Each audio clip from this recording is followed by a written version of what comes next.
이제 본문으로 우리 본 설교 말씀으로 들어가서 그리스도인이라고 하는 이름, 사도행전 11장 26절에 그런 말씀이 있지요. 이름은 누구나 사람이면 다 가지고 있고 물건이나 장소를 명시할 때에 이름이 있습니다. 구약의 창세기 2장 19절에 보면은 하나님이 짐승과 모든 공중의 새와 이런 거 다 만들어 놓으시고 아담에게 이끌어다가 보여주시면서 각 생물의 이름을 지었다고. 아담이 부르는 대로 이름이 됐다. 그러니까 하나님이 창조하신 생물의 장명을 이름 짓는 것을 아담에게 맡기셨던 것 같습니다.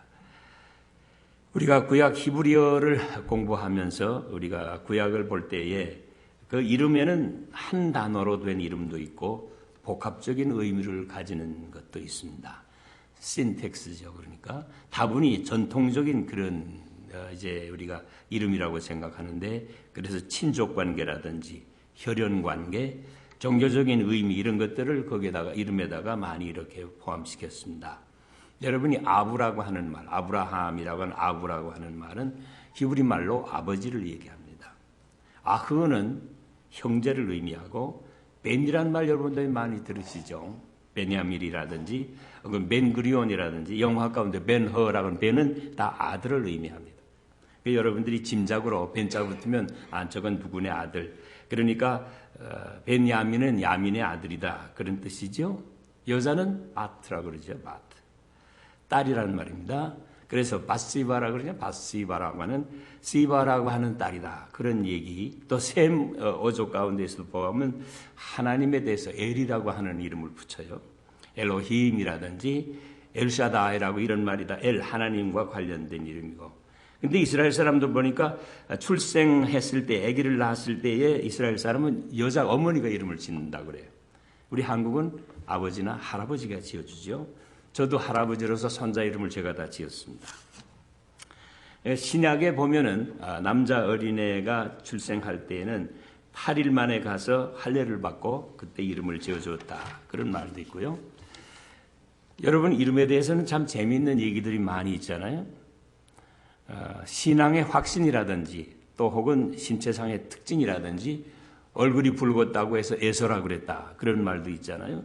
신앙 고백도 그게 포함되죠. 우시아 왕이다. 우시아는 뭐냐? 여호와는 나의 힘이다. 우시아란 말이죠. 우리가 사울은 뭐냐? 하나님께 간구했다. 여호와 예수. 그거는 하나님이 구하실 것이다. 그러니까 이름은 특별한 여러 가지 의미와 거기에 기원과 부모님의 소망이 담겨져 있어요. 옛날에 이름 지을 게 없을 때는 일남이 이남이, 여러분들 이치로라고는 있잖아요. 야구 선수, 저 시아틀의 야구 마리나인가 그 야구 선수 이름 이치로, 일랑이거든요. 일랑의 첫째 아들인가 봐요. 또 우리나라에도 세 번째 딸 나면은 삼순이 이렇게 이름을 지었죠. 또 그것도 복동이라든지 복실이라든지 금옥이라든지. 저희가 재밌는 이름 하나를 알고 있어요. 그건 뭔가니, 딸을 6번째 낳은 어머니가 그 집에서 그 딸 이름에다가 후남이라고 지었어요. 무슨 뜻이에요? 7번째는 아들 낳게 해달라. 그래서 후남이에요. 그런데 7번째 아들 낳겠어요? 딸 낳겠어요? 또 딸이지요. 오빠 나거나 또 딸이죠. 그러나 소망은 거기에 있는 것을 볼 수가 있지요.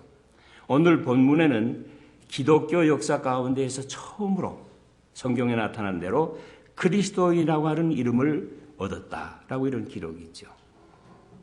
시기적으로 보면 로마의 카이사가 크라우디우스라고 하는 사람이 통치할 때니까 AD 44년 이후라고 그래요. 그렇게 예수님이 부활하셔서 죽었다 부활하시고 승천하신 후에 한 10여 년 후에 사도행전 11장 26절에 보니까 그때에 사도행전이 전하는 대로 보면은 바울이 아직 사울이라는 이름을 가지고 있을 때인데, 사울이 뭐 됐습니까? 그리스도인들 다 잡아 죽이려고 체포하려고 체포영장을 가지고 다마스커스로 갔단 말이죠. 가는 도중에 대낮에 아주 강한 태양빛을 큰 빛에 그 눈이 멀어가지고 충격을 받고 쓰러졌어요. 그때 이 사울이 무슨 생각에 그랬는지 모르지만 당신이 누굽니까? 나를 이렇게 쳐서 꼬꾸라뜨리는 사람이 누굽니까? 그때 응답이 나왔는데 나는 내가 핍박하는 예수다. 그만 그 말에 그가 너무도 두려움을 느끼고 그때 그 예수님의 음성을 듣고 나서 회개했죠. 그래서 이제 나중에 이제 시력을 회복하는 얘기가 있고요. 3년 동안 아라비아 사막에 가서 그는 여러 가지로 기도했는지 금식을 했는지. 고향에 다마스커스에 가서 있는 때입니다. 신실한 전도자 바나바가 와서 오늘 성경 말씀 보니까 같이 안디옥으로 가서 일하자. 그래서 그는 안디옥 수리아의 수도입니다. 그곳에서 유대인의 거주지가 있는데 거기에 가서 유대인들에게 처음에는 예수님의 부활을 전했습니다. 여러분 로마에 가보셨는지 모르지만 로마에 가면은 거기 게토라고 하는 데가 있어요. 옛날에 유대인들을 모아서 여기 차이나타운처럼 이렇게 거기에 모여 살던 데가 있단 말이죠. 거기에서 이제 예수님을 전해서 예수님의 부활을 전했어요. 1년간 열심히 전도하고 가르쳤더니 큰 무리가 되었더라. 오늘 본문 말씀입니다. 처음에는 유대인들을 상대해서 얘기했는데 나중에는 헬라 사람들, 이방 사람들에게 말씀을 전했다. 그래서 성경에 있는 대로 보면은 안디옥에 주의 손이 그들과 함께 하심에 수다한 사람들이 믿고 주께 돌아왔다. 큰 무리를 가르쳤고 안디옥에서 비로소 그리스도인이라고 일컬음을 받게 됐다. 그때 처음으로 인류 역사 시작 전에 처음으로 그리스도인이라고 하는 이름이 예수님 돌아가시고 부활하신 다음에 10여 년 만에 듣게 됐다. 사실 그때 상황을 자세히 성경을 보면은 그 집단, 그 그룹이 세상 사람들이 볼 때에 좀 색다르다 하는 뜻으로 아마 그리스도인이라고 그렇게 이름 지은 것 같습니다. 뭐 거기에 대단한 일을 했다는 기록은 아무것도 없습니다. 자신들이 지은 이름도 아니고 남들이 소위 외인들이 세상 사람들을 그들이 말하기를 저 사람들은 예수 믿는 사람이다. 그걸 그리스도인이라고 했다.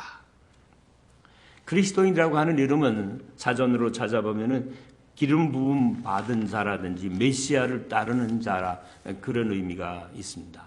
여러분 스스로 나는 그리스도인이다 하는 그런 자기 자각이 있으세요? 있으시면 아멘 한번 해보세요. 힘이 하나도 없어요. 아침 좀 많이 잡수고 오세요. 주일날은 그래야 예수도 열심히 믿을 수 있다고요. 교회의 직분, 목사, 장로, 집사, 권사, 감독, 뭐 총회장 다 좋지만은 그거 이전에 그리스도인이 돼야 돼. 그리스도인이라고 하는 이름을 가질 수 있어야 돼. 누가 봐도 저 사람은 예수 믿는 사람 틀림없다. 이렇게 얘기할 수 있어야 됩니다. 나는 과연 남이 그리스도인이라고 불러줄 만한 사람이냐? 뭐 예수님 앞에 가서 제가 예수 믿습니다. 뭐 그럴 얘기할 필요 없어요. 남들이 예수 믿는다. 인심이 천심이거든요.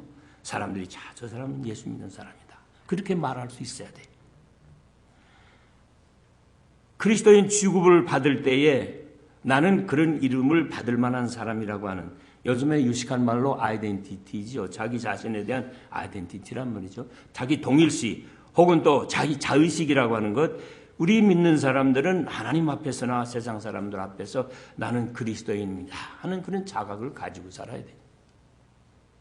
뭐 옷을 희한하게 해서 입지 않아도 누가 보면 저 사람들은 예수 믿는 사람들이라고 해야 돼요. 그런데 뜻밖에도 바울과 바나바가 전하에서 모인 안디옥 교회에 모였던 초기의 교인들은 그리스도인이라는 이름, 그것이 무슨 선행을 했다든지 참 특성이 있는 그런 그리스도인의 어떤 것을 보여준 것은 아니었어요. 성령 받았다는 기록도 없어요. 그 당시에 그 이전에 벌써 예루살렘에서는 베드로가 설교할 때 몇 명 회개했다고요? 한 번에? 3,000명 회개하고 세례를 받아서 한 번에. 그런데 거기에서는 그리스도인이라는 이름이 없었는데 이방에서는 그 그리스도인이라고 하는 이름이 있었다는 것이죠. 먼저 우리가 그리스도인이 뭐냐? 이제 지나가면서 그리스도인 역사가 지나가면서 그리스도인이라고 하는 이미지가 사람들 속에 세상 속에 시작된 것 같아요.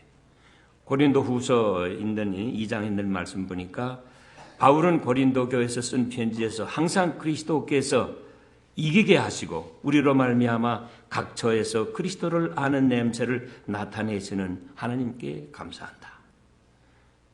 우리는 구원을 얻은 자에게나 하나님 앞에서 그리스도의 향기다. 그렇게 말했어요. 안디옥 교회에 그리스도의 냄새가 나기 시작한 거죠. 예수님의 향기가 나기 시작한 거예요. 온 세계에 퍼져나가는 그 냄새가 바울과 바나바가 전한 그 말씀들이 향내처럼 퍼져나갔다 그 말이죠. 고린도후서 9장 12절에 보니까 그런 일 때문에, 향기 때문에 많은 사람들이 이제 그리스도인이라고 하는 이름만 아니라 그리스도인의 내용이 뭔가를 알기 시작한 거죠. 저들의 사랑이 예루살렘에 기근이 들었을 때에, 재해가 일어났을 때 구제금도 보내줬고요. 이사야 9장 6절에 있는 말씀, 하나님은 그의 아들 예수를 우리에게 주셨다라고 그랬죠. 크리스마스 때 많이 읽는 성경 말씀인데요. 우리에게 주신 바 되었다. 예수님이 무슨 하이티에 지금 무슨 고아처럼 부모들이 다 죽어서 없어서 예수님 세상에 보내신 거 아닙니다. 고아원에 보내주신 예수님 아니죠. 입양하신 예수님 아니잖아요.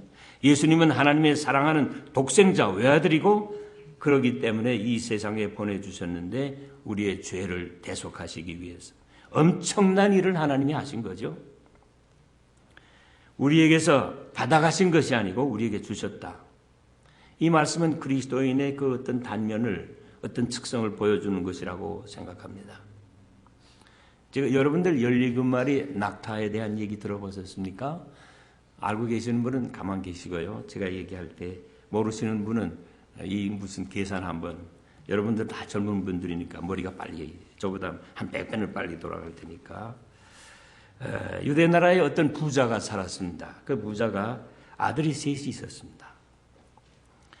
죽으면서 여러 가지 유산을 남겨줬지만 그 중에 낙타, 캐멜 17마리를 남겨놓고 세상을 떠나셨습니다. 이 원장에다가 뭐라고 썼는가 하니 17마리 낙타를 세 아들에게 나누어 주는데 큰 아들은 2분의 1, 둘째 아들은 3분의 1, 셋째 아들은 9분의 1을 나눠주라. 그러나 팔아서 돈으로 나누지 말고, 또 나누기 힘들다고 해서 반씩 잘라서 나누지도 말고 산채로 나누라. 자, 제가 물어보겠습니다. 17마리의 2분의 1이면 몇 마리입니까? 그렇게 머리가 느리세요? 8마리 반이지요. 또 둘째에게는 3분의 1 주라. 17 3분의 1로 나누면 5마리 조금 넘죠. 또 9분의 1로 나눈다. 그러면 한 마리 10분의 9가 되죠. 어떻게 나눠요? 천상 톱으로 켜서 나눌 수밖에 없잖아요. 이게 세 형제가 고민이 생겼습니다. 이 아주 기름진 비싼 낙타, 이거 말보다 더 비싸잖아요. 그걸 이제 나눠 가져야 되겠는데 이거 어떻게 하면 좋겠느냐 고민을 하고 있는데, 어떤 라바이가, 유대교 성직자가 이렇게 목사님이 지나가거든요. 그래서 불렀습니다. 라바이 좀 이리 오시라고. 그래서 이 얘기를 했죠. 이런데 이거 어떻게 나누면 좋겠습니까? 라바이가 빙그레 웃더니 나가더래요. 싱거운 사람 그냥 나가버리면 어떡하나. 조금 있더니 낙타 하나를 또 끌고 오더래요. 그러더니 이거 합해가지고 나눠 가지라 그러더래요. 그래서 생각해, 어쩐 고마운 일이다. 나누어 봤대요. 16에 2분의 1이면 몇 마리예요? 몇 마리? 9마리 아니에요. 또 3분의 1이면 3, 6, 18, 6마리죠. 또 2분의 1이면, 9분의 1이면 2마리죠. 자, 계산해봐요. 9마리, 빨리 계산하세요. 6마리, 2마리, 몇 마리예요? 예? 18마리 아니에요? 계산도 못 하시네. 다시 한번 초등학교부터 다시 다니세요. 9마리, 6마리, 2마리면 17마리 아니에요? 나눠지더라, 이게. 참 희한하거든요. 그래서 세 형제가, 희한하다 그러는데, 돌아다 보니까 라반이 벌써 갔더래. 한 마리 끌고 가버렸더래. 이 한 마리 낙타 이 얘기. 이것은 오늘날 세대를 살아가야 될 우리 모든 그리스도인들, 모든 젊은이들의 키워드가 돼. 패스워드가 돼야 된단 말이죠. 무슨 얘기인가 하니, 우리가 그리스도인으로 살아갈 때에 내 하나를 보태면은 다 해결이 돼. 나 하나를 안 내놓으려니까 해결이 안 되는 거예요. 그래서 하나님께서 우리에게 주신 바 되었다. 한 아들을 내가 너에게 주었다. 예수님을 갖다 보태니까 모든 게 해결이 될 길이 있는데 우리 젊은이들 좀 머리를 돌려야 돼요. 있는 것만 나누려고 그러지 말고요. 하나 보태려고 하는 이것이 참 귀한 얘기라고 생각하면서 그리스도인이 누구냐? 그리스도인이 누구냐? 나 자신을 갖다가 보태는 사람들. 여러분 시장 바닥에서 옛날에는 5일에 한 번씩 시장이 바자가 열렸잖아요.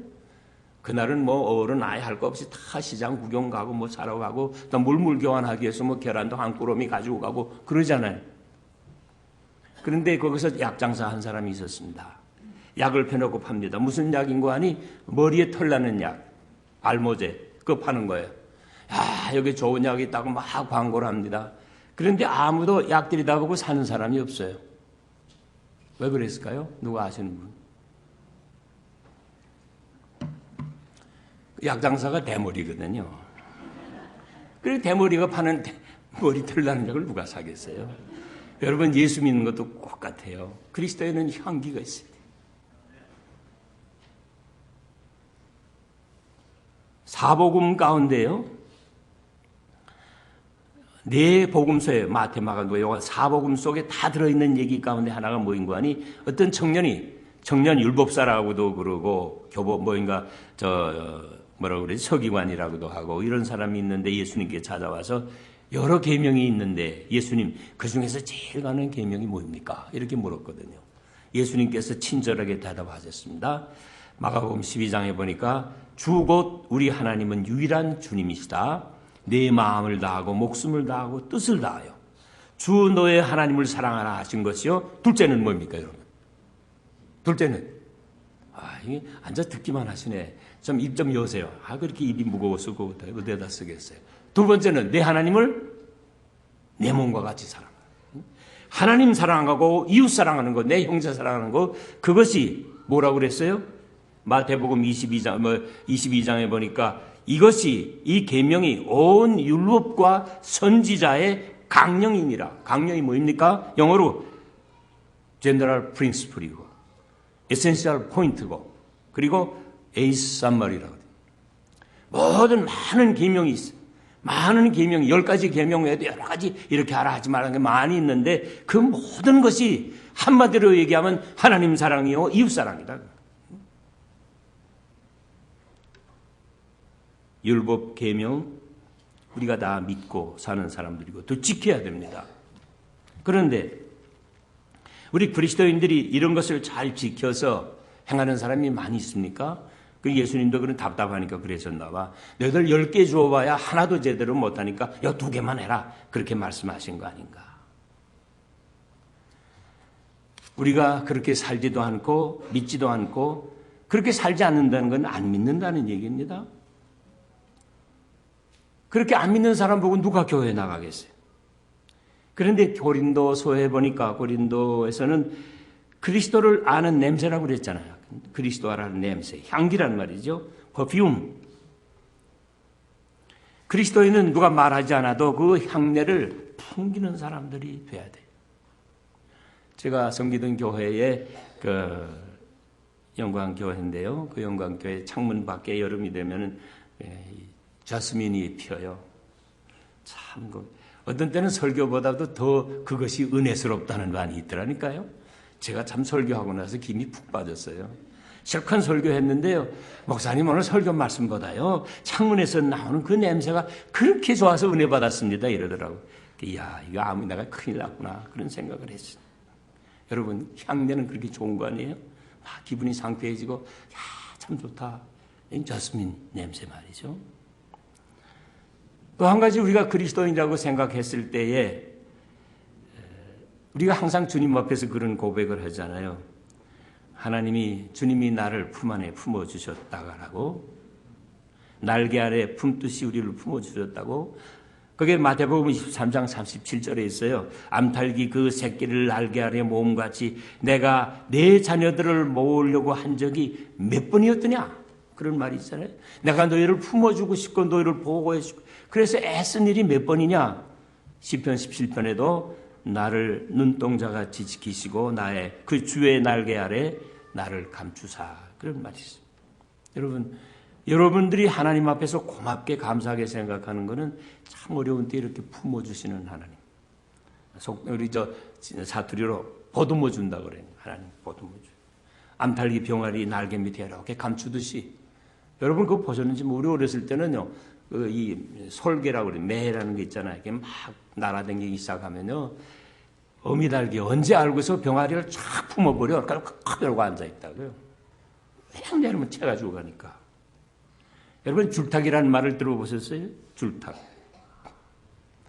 하나님의 심정, 예수님의 심정이 우리를 이렇게 품으려고 하는 그 사랑이라고 하는 것.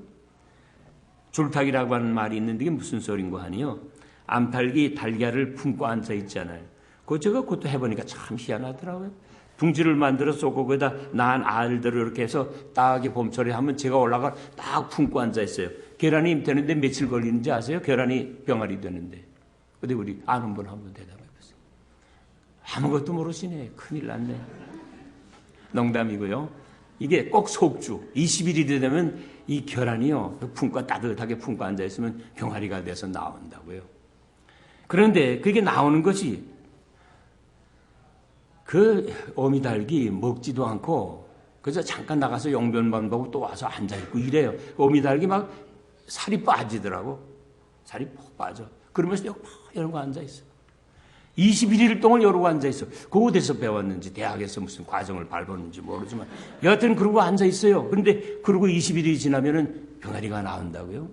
근데 우리는 모르는데 그거 전문하는 사람들 얘기 들어보니까 병아리가 다 크면은 안에서 요 부리로 박박박 긁는데 톡톡 쫓기도 하고.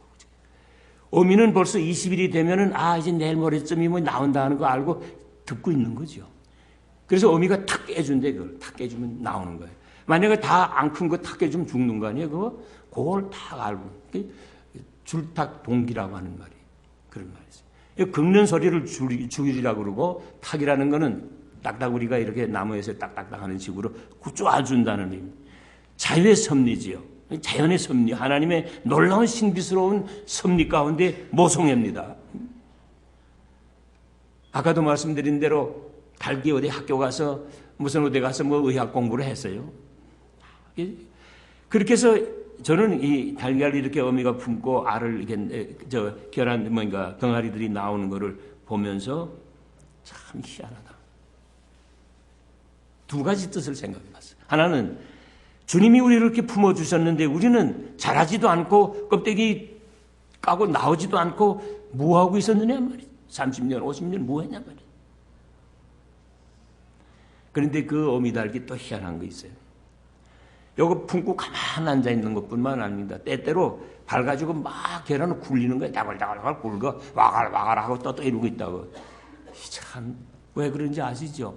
따뜻한 온기가 한 편짝만 있으면 안 되니까 막 자리도 바꿔놓고 막 뒤집어 놓고. 여러분 예수 믿으시다가 보면 참 하나님이 나를 덜덜 볶을 때가 있잖아요. 하나님 나를 이렇게 하시냐고. 그럴 때 있죠. 캄캄해질 때가 있잖아요. 딱 부딪혀서 이제 갈 데가 없어. 죽는가 보다. 그럴 때가 있거든요. 하나님이 나를 이렇게 뒤집으면 어떻게 하십니까? 그런데 그렇게 뒤집는 동안에 우리가 자라는 거예요. 이 계란이 노란 자와 흰 자위가 이렇게 자라서 병아리가 되듯이 자라는 거예요. 왜 우리를 자라게 하시기 위해서 막 뒤집는 거예요. 여러분 고통스러우시죠? 하나님 우리를 병아리 만드시는 과정이라고. 그리고 그 하나님은 우리가 다 커서 이제 나가야 되겠다고 생각할 때 콕콕 쪄서 딱 까주면 뼈 하면서 병아리가 이쁜 병아리가 나오는 거예요. 하나님은 우리를 품고 계세요. 우리는 다 컸다고 이제 박박박 긁는 거. 여러분 이것은 또 다른 의미에서 생각해 보세요. 다른 의미가 또 있어요. 우리가 예수를 믿는다고 하면서 하나님 보호 받는다고 하면서 내가 한 번도 알을 품어본 일이 없는 예수 믿는 사람이 많잖아요. 나는 하나님이 보호해 주시고 품어주셨다고 하면서 나는 왜 품지 않느냐 말이죠. 품지 않고 있으니까 들리질 않아. 이렇게 품고 있어 봐야 그 사람이 아파서 고통하고 괴로워하는 걸 알지요. 사랑으로 품지 않고 있으니까 박박 긁어도 모르고요. 내가 큰 무리가 있어도 쫄 줄도 모르고 저거 왜 저래? 이러고 앉아있는 거 아니에요? 하나님 사랑, 그것만 가지고는 구원받을 수가 없어요. 이웃 사랑을 해야 되죠. 그렇죠? 예수님께서 그랬잖아요. 마지막 때 이번에 뉴스위크즈에도 하이티 기사가 나왔는데 거기 보니까 어떤 리사 밀러라고 하는 사람이 쓴 글에 보니까 그런 얘기가 나와요. 신학자들이 말하는 거죠. 예수님이 마지막 때에 심판할 때 뭐 가지고 심판하는지 여러분 성경 말씀 마태복음 25장에 나오잖아요. 내가 배고플 때 목마를 때 나에게 도와주었다. 내가 슬프고 괴롭고 감옥에 갇혔을 때 나를 찾아보았다. 그러니까 예수님께서 그런 얘기 하니까 그 얘기 듣는 사람이 하는, 예수님 나는 그런 거 한 일이 없는데요. 아니다. 지극히 작은 자 한 사람에게 한 것이 곧 나에게 한 것이다.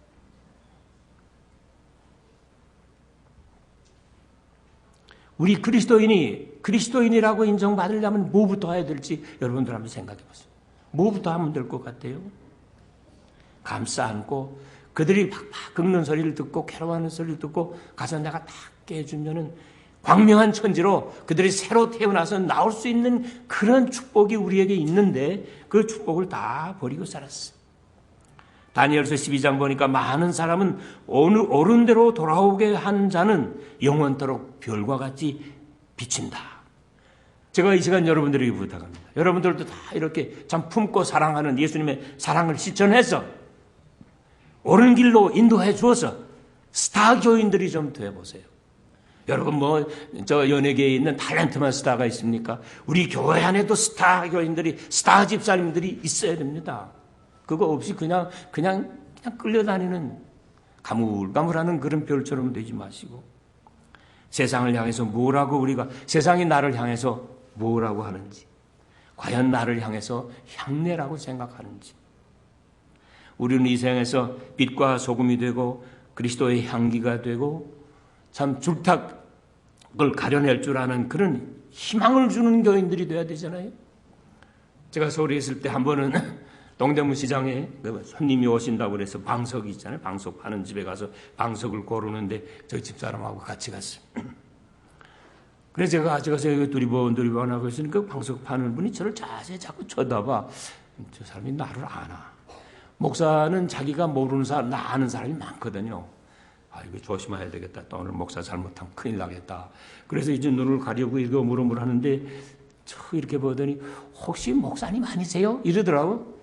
그래서 깜짝 놀라서 저를 아십니까? 아니요. 목사 냄새가 나네요. 그러더라고요. 두렵더라고요. 두려워. 그러나 또 한편 생각, 내가 이렇게 걸어만 다녀도 목사 냄새가 난다니까 그래도 비슷한 목사는 되는 모양이다. 그런 생각도 해봤어요. 여러분 걸어 다니실 때 믿는 사람이시죠? 그런 의미에서 그런 불림을 받으면 얼마나 좋겠어요. 저거 예수쟁이로구나. 이렇게 하시면 안 돼요. 그죠? 저거 예수쟁이들 저거 노는 거 봐라. 이러면 안 된다고요. 예수 믿는 사람들이시군요. 참 반갑습니다. 우리 중앙한인교회 여러분들은 다 예수 믿는 사람이라고 하는 귀한 이름을 가졌으니까 누가 봐도 이 이름으로 불러줄 수 있는 여러분들 되시기를 축원합니다. 다 같이 기도하겠습니다.